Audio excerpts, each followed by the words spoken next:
The voice vista presents life beyond kitchen candid podcast series अर्थात one take unedited podcast series. या एपिसोडमध्ये sunshine प्रीस्कूलच्या संचालिका स्वाती निकम यांना आपण भेटणार आहोत. स्वाती यांनी आपलं जीवन कोवळ्या मनांना आकार देण्यासाठी, भावी पिढ्यांचा पाया मजबूत करण्यासाठी समर्पित केलंय. मुलांचं पालन पोषण करण्यापासून ते यशस्वी प्री स्कूल चालवण्याचा हा प्रवास म्हणजे आयुष्यातील शिक्षणाचं महत्त्व अधोरेखित करतो. विद्यार्थ्यांमध्ये संस्कार रुजवत असतानाच मुलांमध्ये मूल होऊन जगण्याचा आनंद त्या मिळवतायत. आपणही त्या आनंदात सामील होऊयात. सुरू करूया आजचा candid podcast life beyond kitchen. नमस्कार, मी प्रज्ञा कुलकर्णी तुमचं सगळ्यांचं स्वागत करते व्हॉइस विस्टा वेंचर बाय पूजा प्रसून या पॉडकास्टमध्ये. लाईफ बियॉन्ड किचन या कार्यक्रमात तुम्हा सगळ्या रसिकांचं पुन्हा एकदा स्वागत.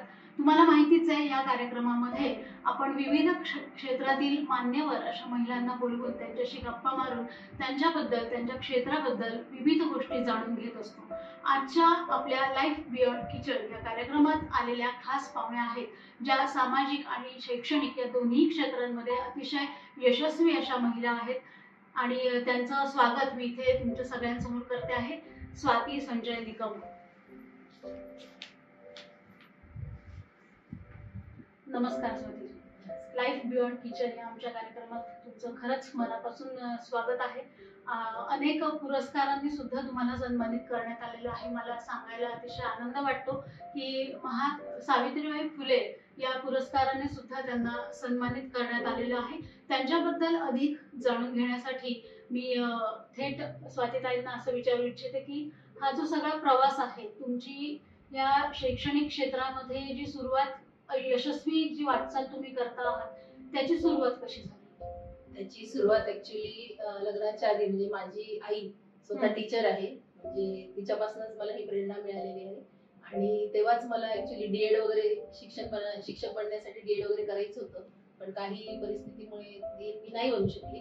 पण मग नंतर नाही डीएड करता आलं मला. पण मग मी छोटासा लग्नानंतर एक मॉन्टेसरीचा डिप्लोमा केला आणि एका स्कूलमध्ये जॉब केला. जवळजवळ 7 ते 8 वर्ष जॉब केला. ते स्कूल छान नावाजलेलं होतं, खूप ऍक्टिव्हिटी तिथे चालायच्या. त्याच्यामुळे मी बऱ्यापैकी, म्हणजे जे काही प्रॅक्टिकली शिक्षण घेतलं थेरोटिकल पेक्षा, खूप छान स्कूल असल्यामुळे मला तिथे खूप छान अनुभव मिळाला आणि त्याच अनुभवाचा मी इकडे फायदा घेतला. नंतर मग थोडे आर्थिक पण प्रॉब्लेम आले, पण मग थोडं स्वतःसाठी काहीतरी केलं. नंतर थोडी आर्थिक याच्यात मी स्वतः स्टेबल झाली आणि नंतर मला असं वाटलं की या क्षेत्रामध्ये बाहेरची जी परिस्थिती आहे आज, की मोठ्या मोठ्या शाळांमध्ये खूप डोनेशन घेतलं जातं, काही जे नाही भरू शकत डोनेशन, काही परिस्थिती नसते, मग त्यांना थोडं नाराजी येते अशी. मग माझ्या डोक्यात असं आलं की मग आपण त्यांच्यासाठी काहीतरी करू शकतो का. मग असं वाटलं, माझं घर खूप मोठं आहे, बंगला, माझा 10 रूमचा बंगला आहे, मला अनुभव पण होता. मग मला असं वाटलं की आपण का बरं थोडं आपलं पण अर्थार्जन आणि ज्यांना गरज आहे त्यांच्यासाठी पण आपण काम करू शकतो, हे डोक्यात ठेवून मग मी माझ्या बंगल्यातच शाळा सुरू केली इंग्लिश मिडियमची. आणि मला खूप छान रिस्पॉन्स मिळाला. पहिल्या वर्षी माझ्याकडे 15 मुलं होते आणि आता या वर्षी माझ्याकडे जवळजवळ 125 मुलं आहेत. म्हणजे सामाजिक आणि शैक्षणिक या दोन्ही गोष्टींचं बाळकडून तुम्हाला लहानपणापासूनच मिळत होतं. माझी आई पण खूप सोशल आहे, वडील पण. त्यामुळेच तुम्ही ही जी वाटचाल आहात ती करत आहात. आताच तुम्ही म्हणालात की बंगल्यामध्ये तुम्ही सुरुवातीला शाळा सुरू केली होती, तर त्यावेळेचे दिवस कसे होते? त्यावेळेचे दिवस असे होते की मी अक्षरशः, मला ते 15 मुलं कसे मिळाले ते अजून म्हणजे माझ्या डोळ्यासमोर येते की मी प्रत्येकाच्या घरी पॅम्पलेट घेऊन अक्षरशः दार वाजवून पॅम्पलेट दिलेले आहे. कधी कधी असा अनुभव आला की जसं विक्रेत्याला येतो की दार उघडायचंच नाही, खिडकीतनं बोलायचं, हलवून द्यायचं. म्हणजे हे सुद्धा मला सगळं पत्करावं लागलं. आणि याच्या सोबतीला ऍक्च्युली मी एकटी नाही तर माझ्या मैत्रिणी होत्या माझ्यासोबत, त्यांचं नाव सांगायला मला खूप आवडेल. एक कविता आणि जान्हवी, अशा 2 माझ्या खास मैत्रिणी आहे की त्या तेव्हापासून माझ्या सोबत होत्या आणि अजूनही आहे. तुमची मैत्री टिकून आहे या सगळ्या गोष्टींमुळे. आणि म्हणजे तो स्ट्रगल पिरियड होता खरं म्हणजे तुमच्या दृष्टीने सांगायचं झालं तर. पण आता अशी कुठली तत्व तुम्ही तेव्हा सुद्धा किंवा आतापर्यंत तुमच्या शैक्षणिक या सगळ्या प्रगतीमध्ये आणि या वाटचालीमध्ये जी पाळता आहात किंवा शाळेमध्ये पण जी समाविष्ट केलेली आहेत, अशी कुठली आहे की ज्याला तुम्ही पहिल्यापासून प्राधान्य देत आलेले आहेत? पहिले सगळ्यात महत्वाचं प्राधान्य तर माझ्या मुलांच्या संस्काराला असेल. कारण की जरी माझी इंग्लिश मिडियमची शाळा आहे तरी आपले जे महाराष्ट्रीयन संस्कार आहेत किंवा आपले जे भारतीय संस्कार आहेत ते पहिले मुलांना मिळायला पाहिजे, हे जास्त त्यांच्यावर हा फोकस असतो माझा. मी सगळ्यात पहिले माझ्या छोट्या मुलांना एक कविता शिकवते, ती ऐकवते. कौवा काला कोयल काली, कौवा काला कोयल काली, पर कोयल की बात निराली, कोयल मीठे गीत सुनाती, इसीलिए दुनिया को भाती, काव काव कर शोर मचाते, कौवों को सब दूर. म्हणजे अगदी या 3 वर्षाच्या मुलांपासून मी त्यांना सतत हे त्यांच्या मनावर बिंबत असते की तुम्ही इंजिनियर डॉक्टर तर व्हालच, प्रश्नच नाही, आम्ही तोही प्रयत्न करतो, पण सगळ्यात आधी तुम्हाला चांगलं व्यक्तिमत्व, चांगलं व्यक्ती घडणं हे खूप गरजेचं आहे. बरोबर. संस्कार कुठल्याही क्षेत्रात गेले तरी संस्कार हा जो आपला एक मुख्य पाया आहे तो जर भक्कम असेल तर आपलं आयुष्य नक्कीच सत्कारणी आणि तो व्यक्ती आयुष्यात म्हणजे त्याला डिग्री नसेल, म्हणजे माझं तरी असं मत आहे की त्याच्याकडे डिग्री नसेल तरी तो आयुष्यात खूप पुढे जाऊ शकतो. हे माझं स्वतःचं वैयक्तिक मत आहे आणि त्याच्यात मी खूप छान सक्सेस आहे. आताच तुम्ही म्हणालात की एका बंगल्यात सुरू केलं होतं आणि अगदी सुरुवातीला 10-15 विद्यार्थी तुम्हाला मिळालेले होते आणि आता जवळजवळ 1,400च्या आसपास तुमच्या शाळेमध्ये मुलं शिक्षण घेत आहेत. तर ही जी सगळी वाढ आहे, ही जी सगळी तुम्ही ह्या शैक्षणिक क्षेत्रामधली तुमची प्रगती आहे, शाळेची प्रगती आहे, या मागचे मुख्य घटक तुम्हाला काय वाटतात की ते काय आहेत आणि होते सक्सेस होण्यासाठी? सगळ्यात महत्वाचं तर जी आमची शिकवण्याची पद्धत आहे. माझी जी स्कूल आहे तर माझ्याकडे मी +5 टीचर्स, म्हणजे आम्ही टोटल 6 टीचर्स आहोत. पण जेव्हा टीचर माझ्याकडे येतात ते एक जॉब म्हणून नाही, तर तुम्हाला लहान मुलांबद्दल काय भावना आहेत, तुम्ही लहान मुलांना कसं हँडल करतात. आता ऍक्च्युली माझ्याकडे तुम्हाला सांगते म्हणजे MA BEd झालेल्यांचे सुद्धा रेझ्युम येतात टीचर्स. का तर तुमची शाळा खूप छान आहे. मग मी त्यांना म्हणते तुम्हाला तर चांगल्या ठिकाणी जॉब मिळू शकतो, अक्षरशः कॉम्प्युटर इंजिनियर सुद्धा, त्या सुद्धा म्हणतात नाही आम्हाला तुमची शाळा इतकी वेगळी आहे की आम्हाला तुमच्या शाळेत जॉब, पैसे नाही मिळाले तरी चालेल पण एक अनुभव म्हणून आम्हाला तुमच्या शाळेत जॉब करायचा आहे. तर पण कसं असतं की छोट्या मुलांना खूप मोठ्या मोठ्या डिग्र्या झालेलेच टीचर हवेत असं काही नसतं.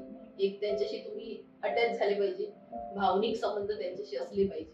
त्यामुळे मी खूप असे मोठे शिक्षण झालेले टीचर घेत नाही, जिला छान छोट्या मुलाला हँडल करता येतं अशाच टीचरांना घेते. तशाच टीचर माझ्याकडे आहेत. आणि एक अजून वेगळी गोष्ट माझ्या स्कूलमध्ये अशी आहे की आमच्याकडे प्रिन्सिपल कोणीच नाही. म्हणजे मी जरी स्वतः हे असली ओनर असली तरी आम्ही प्रिन्सिपल असं नाव कोणाला दिलेलं नाही. प्रत्येकाला आपल्या ऍक्टिव्हिटी किंवा स्वतःमधलं काहीतरी प्रेझेंट करायचा हक्क मी सगळ्यांना दिलेला आहे. म्हणजे ही जे शिक्षक तुमच्याकडे येण्यास उत्सुक आहेत तर याला मला असं वाटतं की ही खरी दाद म्हणावी किंवा ही खरी तुमची यशस्वीतेची पावती आहे असं मला म्हणावं असं वाटत. नक्कीच की इतकी जे तुम्ही आतापर्यंत कष्ट घेतलेले आहेत आणि ज्या आव्हानांना तुम्ही सामोरं जाऊन आतापर्यंतचा प्रवास आहे हा खरोखर वाखाणण्याजोगा आहे. आणि याच अनुषंगाने मला असं विचारावं असं वाटतं की वेगवेगळी आव्हानं तुम्ही पेलत इथपर्यंत आलेली आहात. तर कुठली आव्हानं होती की ज्यावर तुम्ही मात करून इथपर्यंत आलात आणि आता सुद्धा काय आव्हानं तुम्हाला समोर दिसतात? आता आव्हान म्हणजे असं तेव्हा तर असं होतं की मुलींनाच घडवायचं होतं, पण त्यातूनही असं हे झालं की माझ्या मुली खूप चांगल्या आहेत, खूप संस्कारी आहेत, त्याच्यामुळे त्या सुद्धा मला त्या क्षेत्रात मदत करतात. थोडं असं वाटत होतं की आपण हे करतो तर आपल्या मुलींकडे दुर्लक्ष व्हायला नको, पण त्यातूनही मी माझ्या मुलींना खूप छान घडवलं.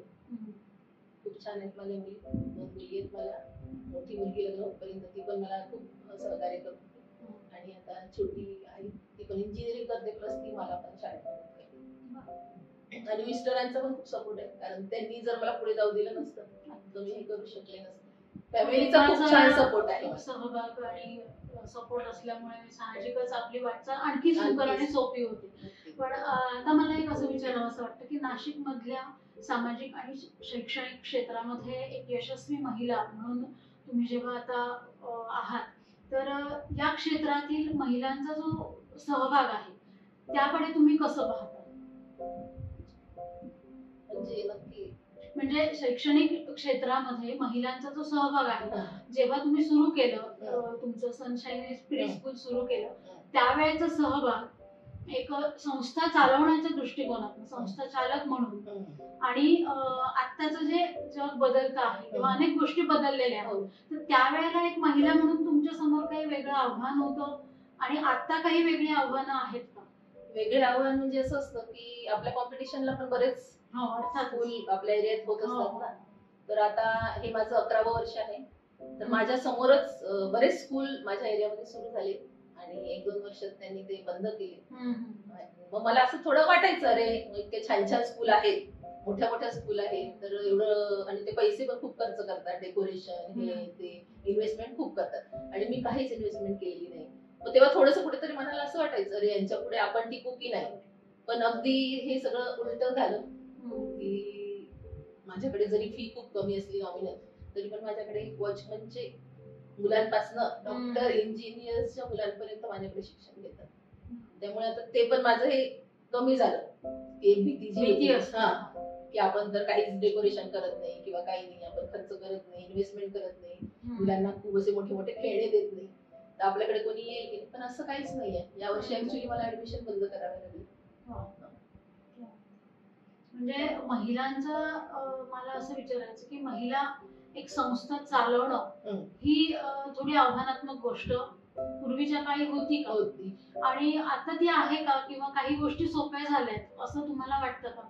नाही, बऱ्याचशा गोष्टी सोप्या झाल्या, कारण की म्हणजे पुरुषांनाही ते कळालंय की एक महिला काहीही करू शकते. त्याच्यामुळे माझे पण पॅरेंट्स जे अगदी चांगल्या चांगल्या पदावरचे माझ्याकडे, अगदी PSI वगैरे पण आपले नाशिकचे जे होते, आमच्या एरियात राहत होते, त्यांनी सुद्धा त्यांच्या मुलीला माझ्याकडे घातलं होतं. त्याच्यानंतर एक आमच्या एरियातले मोठे डॉक्टर आहेत, देशमुख डॉक्टर, सांगायला आवडेल मला देशमुख डॉक्टर म्हणून, तर एकदम फेमस डॉक्टर आहे, पण त्यांचा मुलगा पण माझ्याकडे पूर्ण प्री प्रायमरी त्यांनी केली. आणि त्यांच्या दवाखान्यात जर कोणी गेलं आणि माझा विषय निघाला, ते अगदी म्हणतात तुम्ही खूप छान शाळा चॉईस केली, काहीच प्रॉब्लेम नाही, माझा मुलगा पण तिथेच होता. ते सुद्धा ऍड करतात. आणि पालकांना सुद्धा एक आनंद वाटतो की आपला मुलगा तुमच्या स्कूलमध्ये शिकतो आहे. तर आता तुमच्या या सनशाईन स्कूलची काय वैशिष्ट्य आहेत ज्यामुळे पालकांचा इतका छान रिस्पॉन्स तुमच्या शाळेला मिळतो? कुठल्या अशा नाविन्यपूर्ण गोष्टी आहेत किंवा वैशिष्ट्य आहेत ज्या तुम्ही तुमच्या शाळेमध्ये राबवता? काही उपक्रम असतील किंवा अशी कुठले वैशिष्ट्य आहेत ज्यामुळे मुलंही तुमच्या शाळेमध्ये रमतात? सगळ्यात महत्वाचं तर आम्ही श्लोक पाठांतर, अक्षरशः गणपती अथर्वशीर्ष हे कंपल्सरी घेतो, असायला नसतं, की जे आजकालच्या इंग्लिश मिडियमच्या शाळेमध्ये घेतलं जात नाही. आता हल्ली आपलं मूल कुठे गेलं, मैत्रिणीकडे गेलं कोण किंवा शेजारी पाजारी गेलं, आपण पटकन विचारतो ना की काय सांगितलं रे तुझ्या शाळेमध्ये, काय शिकवलं. तर ही जी हायफाय इंग्लिश मिडियमची मुलं जी असतात ती पटकन नाही एक्सप्रेस होत, कारण की ते कशी असते, त्यांची मातृभाषा नसते ज्या भाषेतनं त्यांना शिकवलं जातं. मग ते तेवढं एक्सप्रेस नाही होऊ शकत जेवढी आपण म्हणजे मराठीतनं, हिंदीतनं. माझ्या स्कूलमध्ये मी 3ही लँग्वेज यूज करते, कारण की माझ्याकडे मराठी श्लोक, हिंदी श्लोक, संस्कृत श्लोक आणि इंग्लिश हे 3ही श्लोक प्रेयर पासून सगळं शिकवलं जातं. मग त्याला ते त्याच्या मातृभाषेत काही काही शिकवलेल्या गोष्टी असतात, ते पटकन तो एक्सप्रेस करू शकतो. मग तो अगदी असं म्हणतात ना, काय चुनचुनीत मुलगा आहे, काय स्मार्ट आहे. म्हणजे आपल्याला कौतुक वाटतं ना की आपला मूल कुठेतरी जाऊन छान कोणाला पोएम बोलून दाखवतोय किंवा काहीतरी. तर मग ते हे खूप आवडतं सगळ्या लोकांना. आणि सगळ्यात महत्वाचं, कोरोनाच्या काळामध्ये जेव्हा ह्या मोठ्या शाळा पूर्ण फी घेऊन, म्हणजे 60-60, 70-70 हजार रुपये फी घेत होते, काही कमी पण करत नव्हते, त्यावेळेला फक्त मी पुस्तकांचे पैसे घेतले पॅरेंट्स कडनं. 2 वर्ष फक्त बुक्सला जे पैसे लागतात ते घेतले, बाकीचे पूर्ण मी फ्री मध्ये त्यांना ऑनलाईन घेतलं. आणि ते ऑनलाईन माझं असं असायचं की जसं स्कूलमध्ये आपण टीचर शिकवते ब्लॅकबोर्ड समोर उभे राहून, असे मी व्हिडिओ करायचे. ऑनलाईन नव्हतं, की ऑनलाईनला काय तो छोटा मुलगा आहे, थोडं तेव्हा करणार, त्याचा मूड असेल नसेल किंवा त्याच्या काय सुरू असेल त्याच्या घरातली परिस्थिती, तो घरात असतो ना तेव्हा. स्कूलची गोष्ट वेगळी असते आणि घरातली गोष्ट वेगळी असते. मी तसेच्या तसे व्हिडिओ करून रोजचे रोज त्यांना पाठवायचे, की जेणेकरून तुम्ही तुमच्या ह्याच्याप्रमाणे दिवसभरात कधीही ती मुलांना दाखवा, कारण की वर्किंग वुमन असल्या की त्या वेळेत त्या घरी नसतील तर त्यांना खूप प्रॉब्लेम यायचा. मग तेव्हा उलट माझ्या शाळेने तेव्हा जास्त जोर धरला, की ज्या काळामध्ये लोकांचे बिझनेस बंद पडले, शाळा बंद पडली, त्या शाळेत मला, त्या काळामध्ये मला अजून माझ्या जास्त फुलली माझी शाळा. म्हणजे एकंदरीत विद्यार्थ्यांपर्यंत शिक्षण पोहोचणं ही तुमची ही तळमळ आहे सगळ्यात, हा. आणि ती त्यामुळेच तुमची जी आज यशस्वी वाटचाल सुरू आहे ती खरंच खूप वाखाणण्याजोगी छान आहे. हे यशस्वी जीवनाबद्दल आपण व्यावसायिक जीवनाबद्दल बोलतो आहोत. पण जे वैयक्तिक आयुष्य तुमचं आहे मग हे सगळ्या तुम्ही सामाजिक क्षेत्रात सुद्धा अग्रगण्य आहात. विविध संस्थांची कामं पण तुम्ही पाहता आहात. त्याचबरोबर शैक्षणिक क्षेत्रामध्ये तुमची यशस्वी घौडदौड सुरू आहे. पण हे सगळं करत असताना एक महिला म्हणून जी आपल्यावर कुटुंबाची जबाबदारी असते मग तुमचं हे सगळं व्यावसायिक आयुष्य आणि कौटुंबिक आयुष्य यामध्ये समतोल कसा तुम्ही सांगता? समतोल साधायचं म्हणजे असं की तुम्हाला तर सांगितलं मिस्टरांचा सपोर्ट आहे, मुलींचा सपोर्ट आहे, त्याच्यामुळे समतोल साधण्याचं असं काही खूप मला कष्ट नाही करावे लागेल त्याच्यासाठी, कारण ते मला सपोर्ट करतात, सगळी कामं करू लागतात. त्याच्यामुळे तसं खूप काही नाही करावं लागतं. तर थोडंफार तर आहेच, मग कधीतरी थकलेलं असतो, स्वयंपाक बाहेरच करावा लागतो, हे थोडंफार असतं, पण होऊन जातं ऍडजस्ट. काही तसं सगळ्यांचा सपोर्ट असल्यामुळे तसा काही प्रॉब्लेम होत नाही. म्हणजे थोडक्यात काय तर कुटुंबाचा जर आपल्या कामामध्ये सहभाग आणि आपल्या मागे जर तो सपोर्ट सिस्टीम म्हणून कुटुंब उभं असेल तर एका महिलेचा प्रवास आणखीनच निश्चित असा होतो आणि तो सुकर सुद्धा होतो. तिच्या ध्येयाकडे वाटचाल करण्यासाठी या गोष्टी खूप महत्वाच्या असतात. आता मला आणखी एक असं विचारावं असं वाटतं की तुम्ही सामाजिक क्षेत्रात सुद्धा काम करता आहात. तर तुमची जी संजय स्कूल आहे याचा समाजावर काय प्रभाव पडतो? म्हणजे या शैक्षणिक क्षेत्रात काम करत असताना आणि सामाजिक क्षेत्रात काम करत असताना या दोन्ही क्षेत्रामध्ये या एकमेकांशी काही या गोष्टी साधर्म्य आहेत, यांचा एकमेकांवर प्रभाव पडतो किंवा तुम्ही प्रीस्कूल चालू केल्यानंतर सामाजिक जीवनावर किंवा इतर काही महिला आहेत त्यांच्यावर काही प्रभाव पडलेला तुम्हाला जाणवला का? नक्कीच पडला आहे.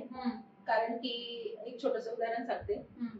आता मागच्या असं माझ्याकडे सिनियर पर्यंत आहे ना, सिनियरची मुलं निघून जातात, मग त्याला दुसरीकडे ऍडमिशन घेतलं एका मुलाला, तर त्याची आई माझ्याकडे आली, चॉकलेट घेऊन आली माझ्यासाठी, फुलांचा बंच घेऊन आली, आणि एकदा मी घरी नव्हती पण तिला मला भेटण्याची इतकी हे होती की सारखी फोन करायची. मी त्यांना म्हणायचे, अहो काय काम आहे मॅडम, तुम्ही मला फोनवर सांगा ना, मी घरी नसते, कारण बऱ्यापैकी मी माझ्या स्कूलचं काम झालं की बाकीच्या कामात व्यस्त असते. ती म्हटली, नाही मॅडम मला तुम्हाला भेटायचंच आहे. मग ठीक आहे, मग तिला वेळ काढून दिला मी थोडा. ती आलेली आणि अक्षरशः ती म्हणजे माझ्या पाया पडली. ती मला म्हटली, मॅडम तुमचा जरी ग्रुप तुम्ही दरवर्षी बंद करता ना, पण मला त्या ग्रुप मधनं काढू नका, आणि तुमचे स्टेटस मला दिसतात, तुम्ही खूप छान काम करतात, तुमची फॅमिली पण छान आहे, तुमच्या मुली छान आहेत, तर मला त्यातनं खूप इन्स्पिरेशन मिळतं. ते बघून बघून मला म्हणजे ती मोटिवेट होते, असं तिचं म्हणणं होतं. तुम्ही माझा नंबर कधीच डिलीट करू नका. हा म्हणजे अतिशय एक काय म्हणतात तुमच्या आयुष्यातलं खरं तर खूप जपून ठेवावा असा क्षण आहे. असे आहेत, बरेच आहे की आपण काम करतो आहोत आणि ते काम लोकांपर्यंत पोहोचत आहे आणि त्यातून मुख्य म्हणजे प्रेरणा घेण्याचा कोणीतरी प्रयत्न करते. ही खरं तर खूप आनंदाची बाब असते. जसे काही पालकांचे तुम्ही अनुभव मगाशी सांगितले, तर अजून काही असे तुमच्या लक्षात राहण्यासारखे विद्यार्थ्यांचे किंवा पालकांचे काही असे क्षण आहेत की जे तुम्हाला कायम लक्षात आहेत, किंवा जे आताचे जे तुमचे नवीन विद्यार्थी आहेत त्यांना तुम्ही सांगत असतात की तुमच्या आधीचे जे काही विद्यार्थी आहेत त्यांच्या पालकांचे अनुभव तुम्ही प्रेरणा म्हणून किंवा काही एक आठवणीत राहणारे असे म्हणून तुम्ही काय सांगाल? एक पेरेंट्स माझ्याकडे आले होते. तर आता कसं असतं बाहेरचं पण काही शेजारच्या मुलांचं काय, तो या स्कूलमध्ये माझ्या मुलाला पण असाच अभ्यास असला पाहिजे. आमच्याकडे ऍक्च्युली नर्सरीला स्मॉल लेटर नसतं, आणि तिला स्मॉल लेटर घालायचं तर तुमच्या स्कूलमध्ये, पण तुम्ही तिला नर्सरीला स्मॉल लेटर शिकवा. तिला मी म्हटलं, तुझ्या एकटीसाठी मी नाही चेंज करू शकत ना, माझा जो पोर्शन आहे तो तसाच राहील. तिने बऱ्यापैकी 4-5 वेळा चक्रा मारल्या. नंतर मग असं झालं की तिने नाही घातलं आमच्याकडे, दुसरीकडे घातलं. मग तिला ती शाळा नाही आवडली. तिला त्या गोष्टीचा खूप म्हणजे पस्तावा आला, असं की आपण नव्हतं घालायला पाहिजे, माझ्या मुलीचं नुकसान झालं. कारण की जे माझे स्टुडंट तिच्या ओळखीचे होते किंवा तिच्या बिल्डिंग मध्ये राहत होते त्यांना कम्पेअर केलं तर तिला तेवढं नंतर नाही जमलं किंवा तेवढा तिचा अभ्यास नाही झाला. तर मग तिने मला खास भेटून म्हणे, मॅडम मी इतकी पस्तावते आता की माझ्या जेवढ्या संपर्कात मुलं येतात छोटे, मी त्या प्रत्येक मुलाला सांगते की ही शाळा सोडून कुठे जायचं नाही. आणि खरंच ती मला 2-3 तरी दरवर्षी तिच्या बिल्डिंग मधले किंवा तिच्या ओळखीतले स्टुडंट हमखास पाठवते. हा बोलका एक छान अनुभव आहे. ह्या सगळ्या प्रवासामध्ये तुम्ही सामाजिक शैक्षणिक क्षेत्रात वावरत असताना असे काही प्रेरणादायी क्षण आपल्या आयुष्यात येत असतात की ज्यामुळे आपण करतो आहोत ते काम योग्य आहे किंवा आपण योग्य मार्गाने वाटचाल करतो आहोत आणि आपलं काम वाढवण्यासाठी आपल्याला त्यामुळे एक प्रेरणा मिळत असते. असे कुठले कुठले क्षण आहेत तुमच्या आयुष्यात? असे अनेक क्षण आलेले आहेत, ते क्षण आमच्या बरोबर तुम्ही शेअर केले तर आम्हाला नक्की आनंद होईल. तसे क्षण म्हणजे असं की आता बऱ्यापैकी म्हणजे आमचा जो इंदिरा नगर म्हणून परिसर आहे या परिसरात बऱ्यापैकी 90% लोक मला ओळखतात आणि कुठेही गेलं की छान भेटून बोलतात. प्रत्येक आवर्जून प्रत्येक कार्यक्रमाला मला बोलवतात आणि प्रत्येकाला असं वाटलं की नाही या मॅडम आमच्या कार्यक्रमाला आल्याच पाहिजे. तर कितीही जुने पॅरेंट्स झाले तरी ते मला प्रत्येक गोष्टीचं आमंत्रण, घरी काही असलं तरी म्हणजे एक मी त्यांची फॅमिली मेंबर सारखी, जरी त्यांच्या मुलांची मी टीचर होते तरी पण नंतरही ते माझ्याशी कधीच रिलेशन हे करत नाही. म्हणजे आता अजून 11 वर्षाचे जे पॅरेंट्स माझे आहेत ते अजूनही माझ्या संपर्कात आहे, अजूनही माझ्या घरी येतात, रस्त्यात भेटले की ते माझ्याशी खूप छान बोलतात आणि माझ्या शाळेचं कुठेही मी ऍड करत नाही, कुठेही पॅम्पलेट वाटत नाही, पेपरमध्ये कधी माझी ऍड नसते. माझ्या पूर्ण ऍडमिशन माउथ पब्लिसिटी पूर्ण. आणि या क्षेत्रामध्ये अनेक पुरस्कार सुद्धा तुम्हाला सामाजिक आणि शैक्षणिक क्षेत्रात मिळालेले आहेत. ते सुद्धा आपल्यासाठी खरं प्रेरणा देणाऱ्या गोष्टी असतात. आपल्याला मिळालेली एक शाबासकी असते आपण काम करत असलेल्या क्षेत्रासाठी. त्याबद्दल काय सांगाल? त्याबद्दल म्हणजे दुसऱ्यांना पण सांगायचं असं म्हणजे की आपल्यामध्ये सातत्य असलं. कधी कधी असं वाटतं की अरे आपण काही एवढं छोटं काम करतो, आपल्यापर्यंत कोण पोहोचणार आहे, आपल्याला कोणी काही महत्व देत नाही. पण माझ्या आयुष्यात असं कधीच नाही की मी कधी अपेक्षा नाही केली की कोणी मला पुरस्कार द्यावा किंवा कधी मी बऱ्यापैकी अशी ऍड असते तुम्ही काय करता त्याचे, तुम्ही रेझ्यूम वगैरे काय असेल तुमचं किंवा काय करता ते तुम्ही डिटेल मध्ये मला पाठवा. मी कोणालाही आजपर्यंत स्वतःहून अप्रोच झालेली नाहीये. सगळी संधी माझी घरापर्यंत मला चालून आलेली आहे. म्हणजे लोकांनी जे काही ऑब्झर्वेशन माझं केलंय की काय करते काय नाही ते स्वतःहून लोक माझ्याकडे आलेले. असे कुठले पुरस्कार आहेत की जे तुम्हाला विशेष असे खास वाटतात तुमच्या स्वतःसाठी म्हणून? 2020 मध्ये मला पीस ऑफ इंडिया कडनं सावित्रीबाई फुले पुरस्कार मिळालेला.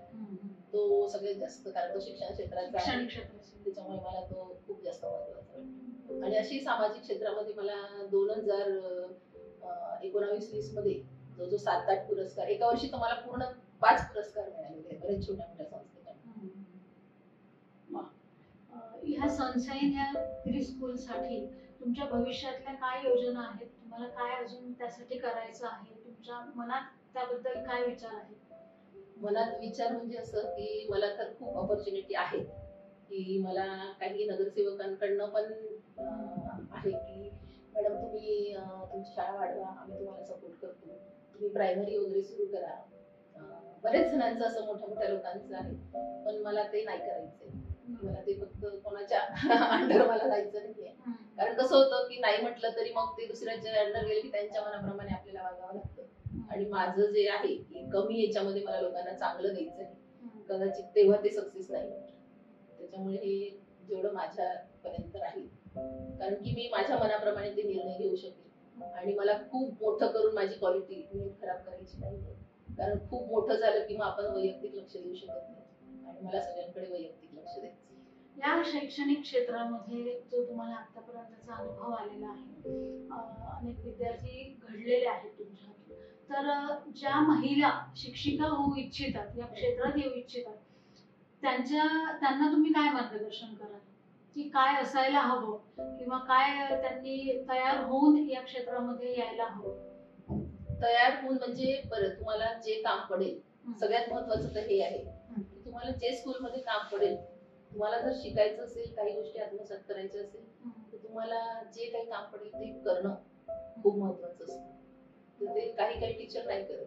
म्हणजे त्यांचं कुठेतरी शिक्षण, कुठेतरी ऍटिट्यूड त्यांचा आडेतो की मी एवढी शिकलेली आहे तर मी या सुशिक्षित केलेल्या मुलाची का बोलते. हे बऱ्याच टीचरचं असं असतं, मी ऑब्झर्व केलेलं आहे, कारण मी बाहेर पण जॉब केलेले आहे. त्याच्यामुळे हा जो ऍटिट्यूड ज्या टीचर ठेवतात त्या नाही पुढे जाऊ शकत. मुलांशी जुळवून घेणं आधी सगळ्यात महत्वाचं आहे. अजून माझ्या शाळेचं एक वेगळेपणा म्हणून सांगते की माझ्याकडे आंटी हा प्रकार नाहीये. कारण जेव्हा मी टीचरला घेते तेव्हा तिला तेच सांगितलं जातं की तुला तुझ्या मुलाप्रमाणे त्यांचं करावं लागेल. ही अट जर मान्य असेल तरच मग माझ्या शाळेत यायचं, नाहीतर म्हणजे बघा. कारण कसं असतं, एक आंटीचं जे वागणं असतं ते खूप वेगळं असतं. ते मी बाहेर जॉब केलं त्याच्यामुळे ते सगळं मी पाहिलेलं आहे. तर ते नको होतं मला. साहजिक आहे, गुरु आणि विद्यार्थ्यांचं जर नातं काहीतरी विशिष्ट जुळलं तर मुलांना पण ते शिकण्यात आनंद मिळतो आणि एक टीचर म्हणून भीती वाटत नाही त्यांना अजिबात. ते अगदी आमच्या इकडे ते नातं जुळणं महत्वाचं आहे आणि त्यातून मग ती एक भावनिक अटॅचमेंट जी जोडली जाते आणि त्यातून खरं तर शिक्षण सोपं आणि सुकर मुलांसाठी होत असतं. काही नवीन प्रकल्प डोक्यात आहेत सनशाईन प्री स्कूल साठी? सनशाईन प्री स्कूल साठी नवीन प्रकल्प तर नाहीये, पण माझं एक एम आहे की जशी आता मी स्कूल चालवते आहे तसंच काही दिवसात माझं एक अनाथ आश्रम आणि वृद्धाश्रम हे दोन्ही एकत्र असावं. छोट्या का प्रमाणात ते याच्यासाठी की अनाथ आहे म्हटल्यावर आई वडिलांचं जे प्रेम मिळालेलं नसतं आणि इकडे मुलांचं प्रेम मिळालेलं नसतं. ते दोन्हीही यांना मुलांचं प्रेम मिळेल आणि यांना आजी आजोबांचं प्रेम, असं एक आहे डोक्यामध्ये. त्या ह्यानी दृष्टीने मी थोडी सुरुवात केलेली आहे. तर हे माझं एक शेवटचं एम असेल. थोडं माझ्या मुलीची एक मुलगी अजून तिचं लग्न व्हायचंय, लेकीचं झालंय, तिची एक जबाबदारी संपली की याकडे मला थोडी वाटचाल. छान प्रकल्प आहे. निश्चितच तुम्हाला त्यात सुद्धा असंच घवघवीत यश मिळेल अशी आम्ही शुभेच्छा व्यक्त करतो. आणि आता स्वातीजी, आपल्याला एक खेळ छोटासा आपण तुमच्याबरोबर खेळणार आहोत ज्याचं नाव आहे रॅपिड फायर राऊंड, ज्यामध्ये मी तुम्हाला काही प्रश्न विचारेल, त्याची पटापट तुम्ही उत्तरं द्यायची. तयार आहात तुम्ही? तर पहिला प्रश्न मला असं विचारायला आवडेल की लहान मुलांबरोबर वेळ घालवणं हा तुमचा आवडता छंद आहे, पण त्याबरोबरच अशी अजून एक कोणती गोष्ट आहे की जी तुम्हाला खूप आवडते? गाणं. दुसरा प्रश्न आहे की जर तुमच्याकडे शाळेला भेट देण्यासाठी एखादी ऐतिहासिक असं व्यक्तिमत्व किंवा सेलिब्रिटी आली तर ती कोण असावी असं तुम्हाला वाटतं? ऐतिहासिक व्यक्तिमत्व किंवा सेलिब्रिटी म्हणजे जुन्या काळातली पण चालेल? हो, कोणी. मला जिजाबाई आवडेल. शाळेच्या पहिल्या दिवसाच्या काही खास आठवणी पटकन सांगू शकाल? पहिल्या दिवसाच्या खास आठवणी म्हणजे काय, रडारडच असते शक्यतो छोटी मुलं म्हटल्यानंतर. पण त्यातूनही काही, आता त्या दिवशी छोटासा अनुभव सांगू त्याचा, की माझं गाणं होतं, गाण्याचा प्रोग्राम होता, त्यात मी गाणं गायलं होतं, मी स्टेटसला ठेवलेलं होतं. तर त्या आईने मुलाला दाखवलं असेल की हे टीचर, तुझ्या टीचर आहे म्हणून. दुसऱ्या दिवशी तो रडत होता अक्षरशः, टीचर मी तुझं गाणं पाहिलं. रडता रडता तो मला हे सांगत होता, मी तुझा फोटो पाहिला, मी तुझं गाणं पाहिलं. मग त्याला मी कशी दिसत होते रे? टीचर खूप छान. तो खूप जोरजोरात रडत होता. म्हणजे हा एक खूप छान अनुभव आला त्या दिवशी. आता तुम्ही सामाजिक आणि शैक्षणिक दोन्ही क्षेत्रांमध्ये आहात. तुम्ही एका प्रश्नाचं उत्तर दिलंय, पण मी तरी असं विचारेल की असा एक छंद की जो तुमच्या शैक्षणिक क्षेत्राशी संबंधित नाहीये? मला अँकरिंग करायला आवडतं. तुमचं प्री स्कूल चालवण्यासाठी जर तुम्हाला एखादी सुपर पॉवर मिळाली तर ती कोणती असावी असं तुम्हाला वाटतं? कोणती असावी असा तर काही मी विचार केलेला नाहीये. मी सक्षम आहे त्याच्यासाठी. कुठली पॉवर अशी वेगळी मला मिळावी असं माझ्या डोक्यात म्हणजे सध्या तरी नाही. वा स्वातीजी, आज तुमच्याशी गप्पा मारून खूप छान वाटलं. आणि या क्षेत्रात येणाऱ्या महिलांसाठी खरंच तुम्ही जो स्ट्रगल पहिल्या दिवसापासूनचा जो तुम्ही सांगितला तो खरंच प्रेरणादायी आहे. आणि या क्षेत्रात येणाऱ्या महिलांना त्याच्यामुळे एक योग्य दिशा मिळेल, वाटचाल करण्यासाठी त्याचा उपयोग होईल अशी आम्हाला आशा आहे. रसिक हो, आजच्या आपल्या लाईफ बियॉन्ड किचन या कार्यक्रमामध्ये मी प्रज्ञा कुलकर्णी आज पुरता आपला निरोप घेत आहे. अशाच अनेक विविध क्षेत्रातील यशस्वी महिलांशी बातचीत करण्यासाठी आपण पुन्हा भेटणार आहोत. तोपर्यंत आनंदी राहा, सुरक्षित राहा. नमस्कार. Thank you for tuning into the voice vista podcast. आप और भी इंटरेस्टिंग शो सुन सकते हैं thevoiceVista.in पर. ये शो कॉन्सेप्चुअलाइज किया है पूजा प्रसून ने, प्रोड्यूस किया है द वॉइस विस्टा ने. गेस्ट कोऑर्डिनेशन में हमारे साथ रही सुनीता जी चौहान. डिजाइन किया है टीम क्रिएटर्स डेन ने. साथ ही एडिटिंग और प्रोडक्शन के लिए धन्यवाद टीम लर्निंग बी को. प्रोमो वॉइस दिया है राहुल ढोले ने. लाइक, फॉलो और सब्सक्राइब करना ना भूलें.